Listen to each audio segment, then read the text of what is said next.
belly to lower.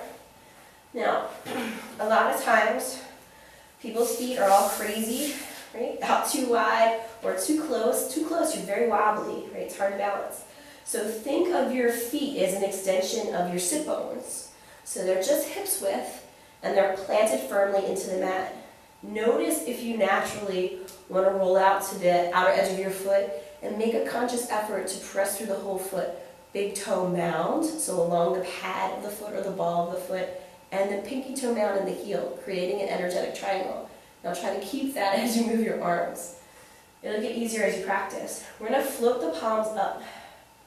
And just real simply, to stay connected here and not rock and roll, just draw the navel to the spine.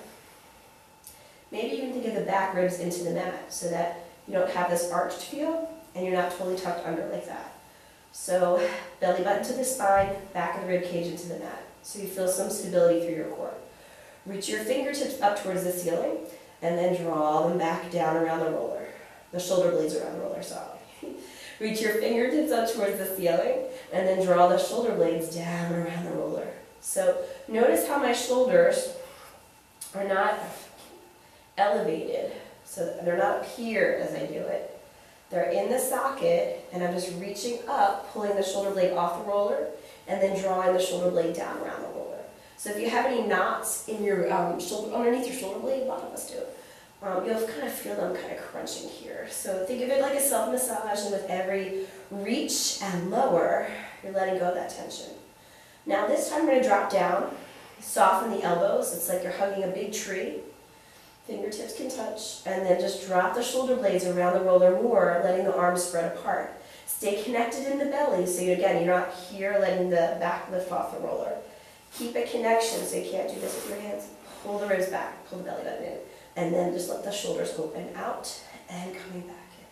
So you feel like your arms are floating. Move from the shoulder blades, pull them apart. Inhale, drop them down and around. Exhale, pull them back together. And again, remember your feet, press down through your feet, those three corners. Big toe mound, pinky toe mound, and the center of the heel. Good, last time, open, inhale. Exhale, pull the hands together. And then reach your fingertips up, keeping the shoulders down. It's like you're a puppet. And once someone's pulling your right arm up over your head on a string, and the other hand releases down by your hip. So they're hovering off the floor. And then we're going to take it back up. We're going to inhale and reach left hand overhead, right hand down by your hip. And then float it back up. And again, reaching out so you feel bump, bump, bump, bump, bump.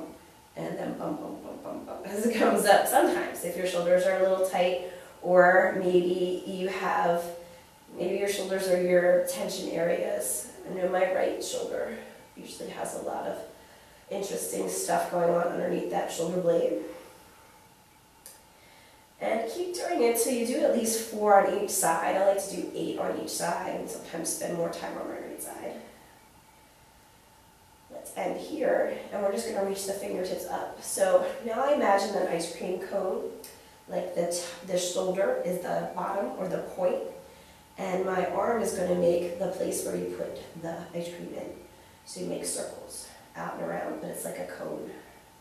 And so the more you can let the shoulder blades drop into the roller, again, push into your feet and keep your abs strong.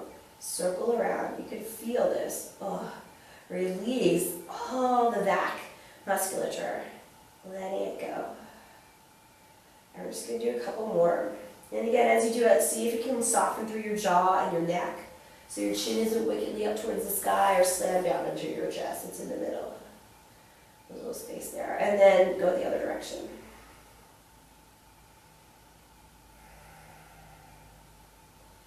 It's like you're directing the opera, right? You're the conductor. Circle, down and around. And then 3 more circles. 2 more circles. And then just 1 more. And then we do my favorite, which is called angel arms. Your hands hover about shoulder high, hip high, shoulder high, whatever. Off of the ground, same thing here. And you're going to sweep them out to the side. So remember when we stood up and we rotated in the shoulder joint? Palms face one another when they're overhead. And then when you go out to the side, same thing. Rotate from the shoulder joint so the palms turn back towards the floor, back towards your hips.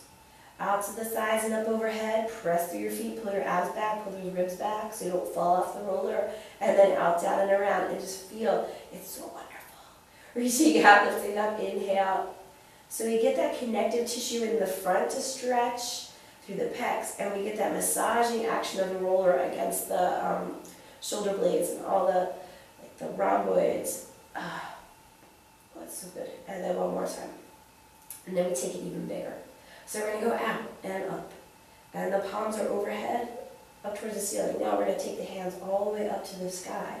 And it's kind of like we're combining puppet arms with this. And we'll do this one just a couple more times. So maybe, okay, so a couple is a relative thing, Judy wrote.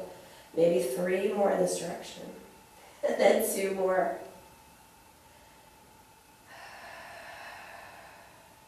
And then 1 more. Go in the other direction. Inhaling, reaching up and over. And then exhale. Right? Sometimes I do this whole thing. Once you learn it, maybe you can just do it while you're watching TV. Right? I don't really do it with music. Just listen to the little crunchy poppies happening in my body so I become really aware of where I feel what. And one more time like this. Up and over your head. Palms are to the sky. As you reach the mountain down, you're going to rotate the shoulder joints and they come down. And then just release your hands. So our arms are here. We're going to reach them back up and go into field goals. So if you're a football fan, all right, so your upper arms become parallel to the floor, and then your forearms join your upper arms. Right? It's also best if you don't turn your head too much while you're doing this.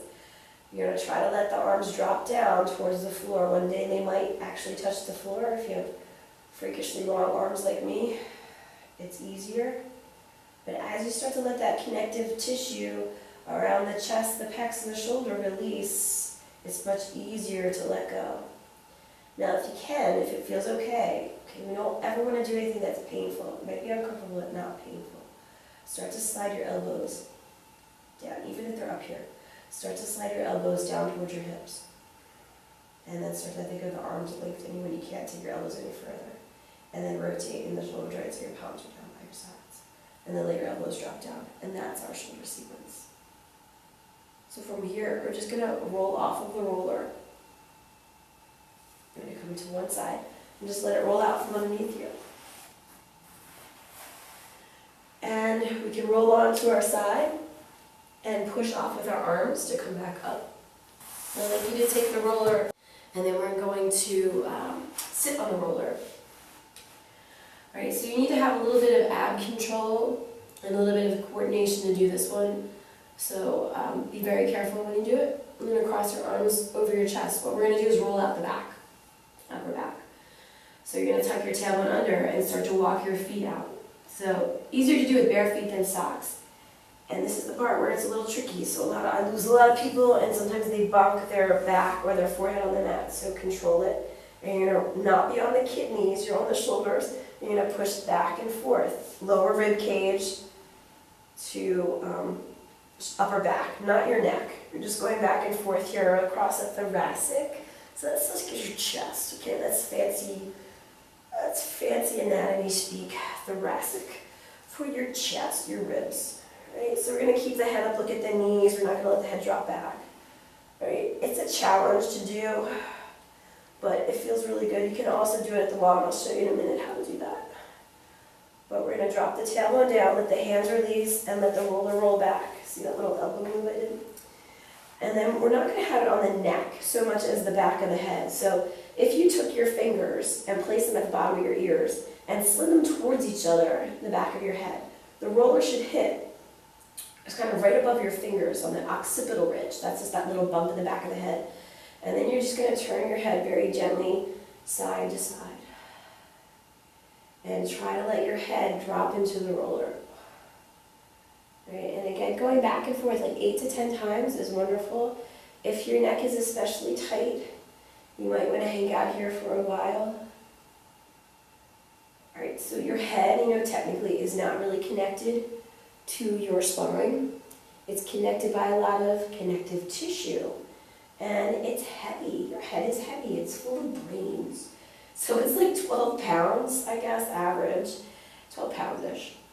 And so when we have things like forward head, like our chin sticks out, so if it starts to slip, we can roll it back. And maybe you want to hold on to the side so that it doesn't roll away from you too. When we have forward head, or we have like a weird curve to our neck, it puts a lot of pressure on our neck because gravity is always pulling us, right? We're going to pause in the middle and make little circles with our nose. Right? One of my teachers used to say this is like you're making nose grease circles on my tiles, right? On my ceiling tiles. So you make a circle in a clockwise fashion with your nose. You're just working the connective tissue at the back of the head. I'm going to do one more circle here. And then you go in the other direction. And as you're doing it, just keep breathing.